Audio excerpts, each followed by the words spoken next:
하나님의 말씀은 예레미야 17장 5절에서 8절의 말씀입니다. 나 여호와가 이같이 말하노라. 무릇 사람을 믿으며 혈육으로 그 권력을 삼고 마음이 여호와께서 떠난 그 사람은 저주를 받을 것이라. 그는 사막의 딸기나무 같아서 좋은 일에 오는 것을 보지 못하고 광야 간주한 것 건건한 땅 사람이 거하지 않는 땅에 거하리라. 그러나 무릇 여호와를 의지하며 여호와를 의뢰하는 그 사람은 복을 받을 것이라. 그는 물가에 심겨온 나무가 그 뿌리를 강변에 뻗치고 더위가 올지라도 두려워 아니하며 그 잎이 청청하며 가무는 해도 걱정이 없고 결실이 그치지 아니함 같으리라. 아멘. 할렐루야. 저희 평강의 복을 기원하는 마음으로 샬롬 인사 나누시기 바랍니다. 샬롬. 샬롬. 사람은 누구나 복 받기를 바라고 살아갑니다. 복을 다 좋아하죠. 저도 복을 좋아합니다. 새해를 맞이한 우리들은 올 한 해를 하나님의 축복을 받아 살아가기를 원합니다. 그런 우리들을 위하여 성경은 축복의 약속들을 우리에게 주시죠. 그런데 우리가 살고 있는 이 세상에서는 축복만 있는가? 저주도 횡행합니다. 그래서 만일 우리에게 성경이 축복의 약속만을 말씀한다면 성경은 완전하지 않고 정직하지 못할 것입니다. 완전하고 정직한 하나님의 말씀은 우리에게 축복의 약속과 더불어 저주의 경고도 함께 주시고 있습니다. 특히 예레미야 말씀에는 3대 저주의 경고가 나와요. 첫째는 예레미야 17장 5절 오늘 본문 말씀에 나타난 바대로 무릇 사람을 믿으며 혈육으로 그 권력을 삼고 마음의 여호와께서 떠난 그 사람은 저주를 받을 것이라. 불신앙의 저주죠. 우리 마음이 하나님을 떠나 불신앙 가운데 빠져들게 되면 저주받는 인생이 될 것이다 라고 하는 경고를 주고 있습니다.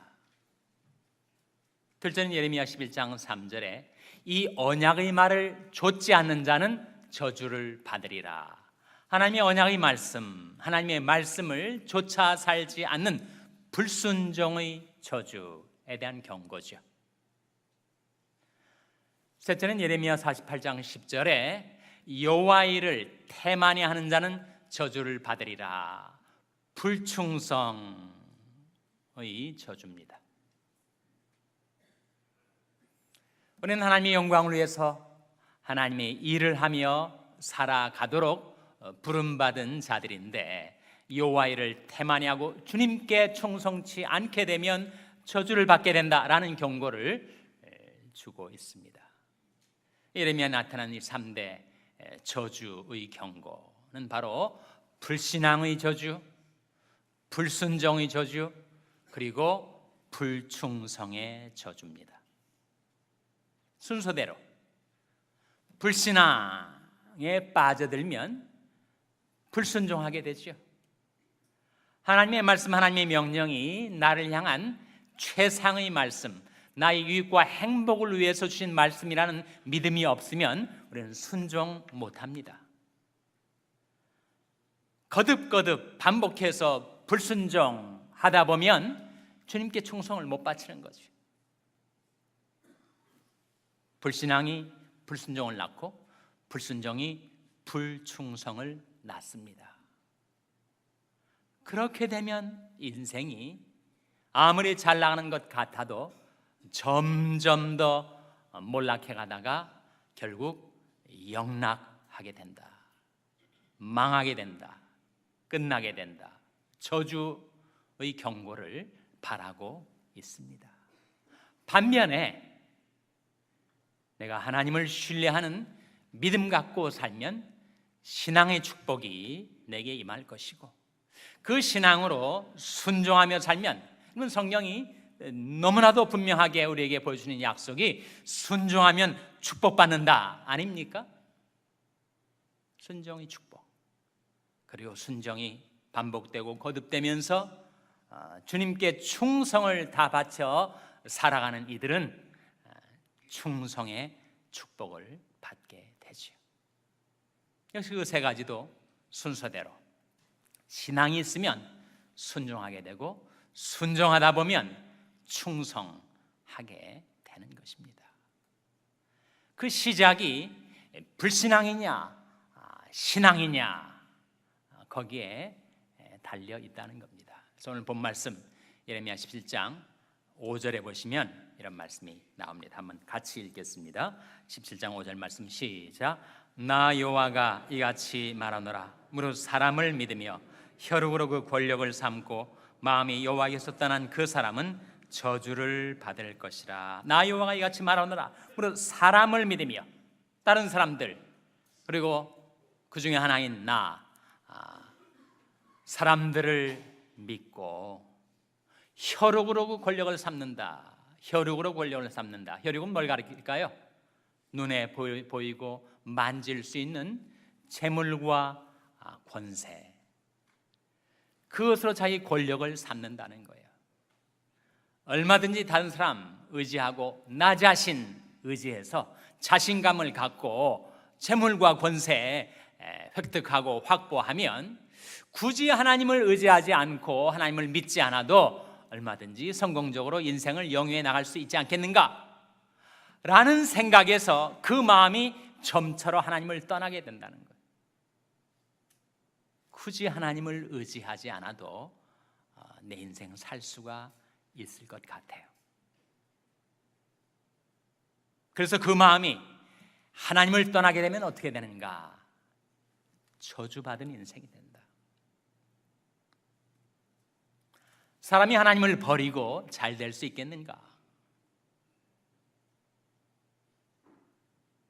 예레미야 2장에 너희 열조가 내게서 무슨 불의함을 보았건대 나를 멀리하고 헛하는 것을 따라 헛되이 행하였느냐, 그런 하나님의 말씀이 나와요. 우리가 하나님에게서 아무런 불의함을 보질 못하지 않았습니까? 하나님은 의로우시고 완전하신 분, 거룩하신 하나님. 그런데 왜 하나님을 버리고 허탄한 것을 따라 헛되이 행하였느냐? 하나님을 버리고 세상 신, 물신, 맴몬, 유교계 신, 바알부올, 이런 허탄한 신들을 쫓아서 살아가다 보면 사람이 바뀌게 됩니다. 자기가 섬기는 신의 형상을 따라 사람은 바뀌어지게 돼 있는데, 하나님을 섬기면 하나님의 형상으로 변화될 것이지만 세상 신을 섬기면 탐욕스럽고 추악한 형상으로 우리가 바뀌게 되는 거죠. 이 백성이 내게 두 가지 악을 행하였나니 곧 생수의 거는데는 나를 버린 것과 스스로 웅덩이를 판 것인데 그것은 물을 저축지 못할 터진 웅덩이니라. 생수의 근원 되신 하나님을 버리고 스스로 웅덩이를 팠지만 그것은 물을 저축지 못할 터진 웅덩이라고 하십니다. 내 악이 너를 징계하겠고 내 패역이 너를 책할 것이라. 내 하나님 여호와를 버림과 내 속에 나를 경외함이 없는 것이 악이요 고통인 줄 알라. 인생의 악과 고통은 어디에서 나오는가? 하나님을 버리고 떠나는 데서 나오는 것입니다. 시편 50편 7절 말씀에 이 사람, 저주받은 인생은 어떤 라이프 스타일, 어떤 삶의 방식을 가지고 살아가는가? 이 사람은 하나님으로 자기 힘을 삼지 아니하고 그 재물의 풍부함을 의지하며 제 악으로 스스로 든든케 하던 자라. 그것이 바로 사람을 믿으며 혈육으로 권력을 삼아서 마음이 여호와에게서 떠난 그 사람의 결과가 된다는 거예요. 그는 무엇과 같은가? 사막의 떨기나무와 같답니다. 오늘 6절 말씀에 이런 말씀이 나오죠. 6절 말씀 같이 읽겠습니다. 시작. 그는 사막의 떨기나무 같아서 좋은 일에 오는 것을 보지 못하고 광야 간주한 곳 건건한 땅 사람이 거하지 않는 땅에 거하리라. 그는 사막에 무엇과 같다고요? 떨기나무. 떨기나무 보셨습니까?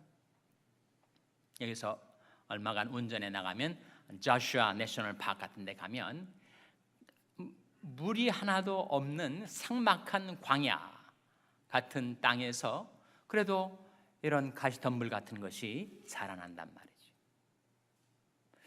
물 한 방울 나오지 않는 데서 어떻게 이런 식물이 살아갈 수 있을까? 심한 낮과 밤의 일교차에서 물이 증기처럼 그 물을 머금은 떨기나무들이 겨우겨우 생명을 부지해 갑니다. 그런데 그 마음이 하나님을 떠난 인생은 마치 사막의 떨기나무 같아서 좋은 일에 오는 것을 보지 못하고 광야 간주한 것, 간주한 것은 건조하다는 말이죠.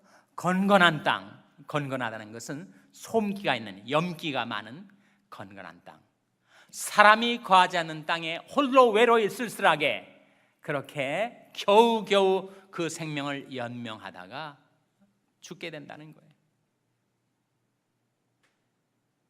반면에 무릇 여호와를 의지하며 여호와를 의뢰하는 그 사람은 복을 받을 것이라. 7절에 나온 말씀이죠. 같이 읽겠습니다. 우리 7절 말씀 같이 읽겠습니다. 시작. 그러나 무릇 여호와를 의지하며 여호와를 의뢰하는 그 사람은 복을 받을 것이라.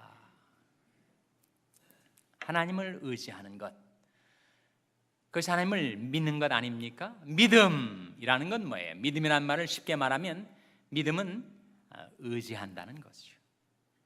기댄다는 겁니다. 의지가지 없는 나의 연약하고 쓸쓸한 인생이 하나님께 기대서 하나님을 의지해서 살아간다는 것을 뜻합니다. 자기가 의지하는 하나님께 모든 것 맡기고 살아가는 것, 그것이 믿음으로 사는 것입니다. 성경이 그렇게 강조하는 믿음으로 산다는 것은 하나님을 의지하고 하나님께 기대서 하나님께 모든 것 맡기고 살아가는 것을 뜻하죠. 근데 그럼 무릇 여호와를 의지하며 여호와를 의뢰하는 그 사람은 복을 받을 것이라. 그는 무엇과 같은가? 사막이 떨기나무와 정반대로 그는 물가에 심기운 나무와 같다. 8절 말씀이죠. 같이 읽겠습니다. 8절 말씀 시작. 그는 물가에 심기운 나무가 그 뿌리를 강변에 뻗치고 더위가 올지라도 두려워 아니하며 그 잎이 청청하며 가무는 해도 걱정이 없고 결실이 그치지 아니함 같으리라. 물가에 심기운 나무, 그 뿌리를 강변에 뻗칩니다. 더위가 올지라도 두려워하지 않습니다. 그 잎이 청청해요. 가무는 해도 걱정이 없고 결실이 그치지 않습니다. 왜 그렇게 되는 걸까요? 아무리 가뭄과 더위와 기근이 닥쳐온다 할지라도 그 믿음의 뿌리를 은혜의 강가, 축복의 강가에 뻗쳐서 하나님께로부터 계속해서 은혜와 축복을 받아 사니 그 잎이 청청하고 가무는 해도 걱정이 없고 결실이 그치지 않는 그런 인생을 사는 그 사람은 정말 복 있는 사람이라고 할 수가 있겠죠. 여러분. 시편 52편 8절 말씀에 오직 나는 하나님이 집에 심겨진 푸른 감람나무 같으며 여호와의 인자하심을 영영히 의지하리로다. 그런 말씀이 나옵니다. 하나님의 인자하심을 영영히 의지하며 사는 사람은 복 있는 사람, 무릇 여호와를 의지하며 여호와를 의뢰하는 그 사람은 복을 받을 것이라. 저는 이 아침에 하나님의 말씀에 귀를 기울이는 여러분들이 그렇게 하나님을 의지하고 하나님을 의뢰하며 날마다 살아가서 하나님께서 약속하신 풍성한 복을 받게 되시기를 주님의 이름으로 축원합니다. 주의 집에 거하는 자가 복이 있나이다. 주께 힘을 얻고 그 마음에 시온의 대로 하나님 앞으로 나아가려는 시온의 대로가 활짝 열려져 있는 사람은 복이 있습니다. 시편 84편 12절 말씀에 만군의 여호와여 주께 의지하는 자는 복이 있나이다. 만군의 여호와, 천지 만물을 창조하신 살아계신 하나님을 의지하며 사는 자는 복이 있습니다. 그래서 오늘 이 본문 말씀 우리에게 두 가지 그림을 보여주고 있는데, 한편에는 사막의 떨기나무, 좋은 일이 오질 않습니다.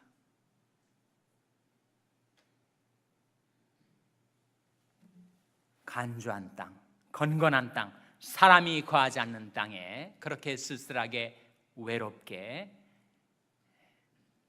생명을 부재하고 연명하다가 죽어가는 사막의 떨기나무 같은 인생. 또 다른 한 그림은 바로 물가에 심겨진 나무, 그 뿌리를 강변에 뻗치고 더위가 올지라도 두려워 아니하며 그 잎이 청청하며 가뭄은 해도 걱정이 없고 결실이 그치지 아니함 같은 그런 인생. 과연 나는 이 새를 살아갈 때 내 마음이 하나님을 떠나서 사막의 떨기나무처럼 될 것인가, 아니면 내가 날마다 하나님을 의지하고 의뢰해서 물가에 심겨진 나무와 같은 인생을 살 것인가? 우리로 하여금 그렇게 하나님을 의지하며 복 있는 인생으로 살지 못하게 만드는 두 가지 요소가 있습니다. 첫째는 죄의 유혹입니다. 죄는 사람들을 유혹하고 미혹하고 속이는 특성이 있습니다. 죄의 배후에는 간악한 마귀가 있어서 사람들을 꿰고 속입니다. C.S. 루이스가 말한 바대로 오늘날 현대에 있어서 사탄이 제일 가는 전략은 자기가 존재하지 않는 것처럼 사람들에게 인식시키는 것이다 라고 했던 것처럼, 사탄은 자기가 전혀 드러나지 않고 나타나지 않고 배후에서 사람들을 조종하고 농락하고 속이고 그리고 멸망으로 끌어가려 하고 있습니다. 히브리서 3장에 이런 말씀이 나와요. 형제들아, 너희가 삼가 혹 너희 중에 누가 믿지 아니하는 악심을 품고 살아계신 하나님에게서 떨어질까 염려할 것이요, 오늘이라 일컫는 동안에 매일 피차 권면하여 누구든지 죄의 유혹으로 강팍해 됨을 면하라. 죄의 유혹 때문에 마음이 완고해지고 강팍해지고 딱딱해지고 굳어져서 하나님에게서부터 떨어질까 조심하라. 너희가 육신대로 살면 반드시 죽을 것이로되 영으로서 유의 행실을 죽이면 살리니 물론 하나님의 영으로 인도함을 받는 그들은 곧 하나님의 아들이라. 우리는 연약해서 그대로 두면, 나 혼자 두면 육신의 욕망을 쫓아 살다가 몰락하고 말 것이에요.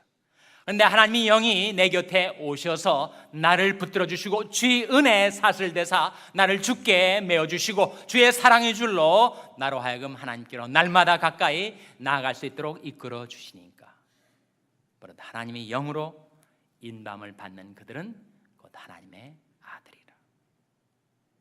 우리가 새해를 시작하면서 에베소 4장의 이 말씀을 기억하죠. 너는 유혹의 욕심을 따라 썩어져가는 구습을 쫓는 옛사람을 벗어버리고 오직 심령으로 새롭게 되어 하나님을 따라 의와 진리 거룩함으로 지으심을 받은 새 사람을 입으라. 유혹의 욕심이 들어오면 내 안에 다 이제는 없어진 줄 알았던 과거의 구습이 발동이 됩니다.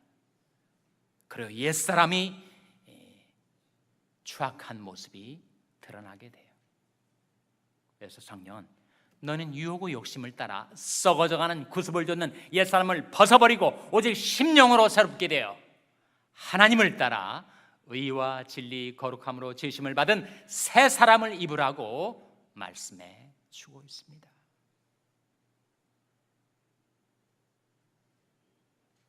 우리로 하여금 하나님을 떠나 살게 만드는 첫 번째, 그것은 죄의 유혹. 두 번째는 세상의 염려입니다.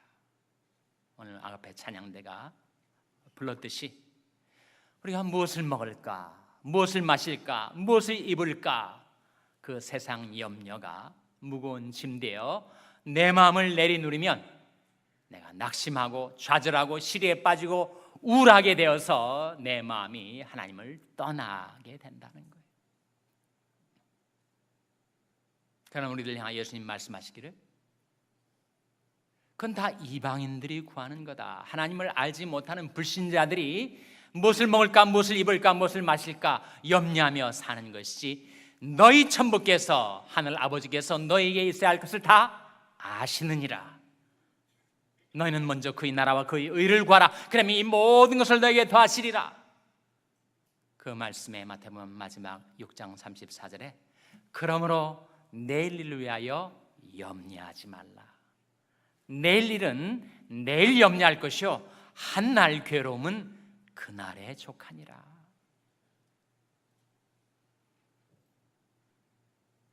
우리 생명 자체가 잠깐 보이다가 없어지는 안개와 같은데 그 연약한 생명에다가 무거운 세상의 염려의 짐을 지고 살아가니 내 인생이 괴로운 거죠.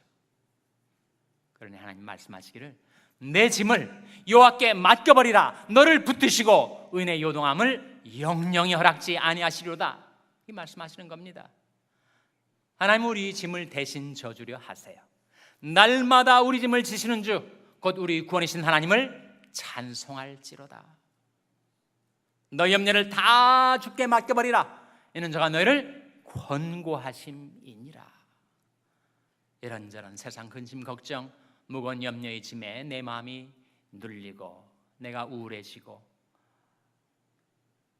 내 마음이 낙심게 될 때 그때 내 영혼아 네가 어찌하여 낭망하며 어찌하여 내 속에서 불안하여 하는고 너는 하나님을 바라라. 나는 내 얼굴을 도우시는 내 하나님을 오히려 찬송하리로다. 염려와 시리와 낙심의 자리에서 박차고 일어나 하나님을 바라보라. 이게 바로 악망 훈련 아닙니까? 우리 생활 속에 정말 절실하게 필요한 날마다 돌이켜 하나님을 앙망하며 살아가는 훈련.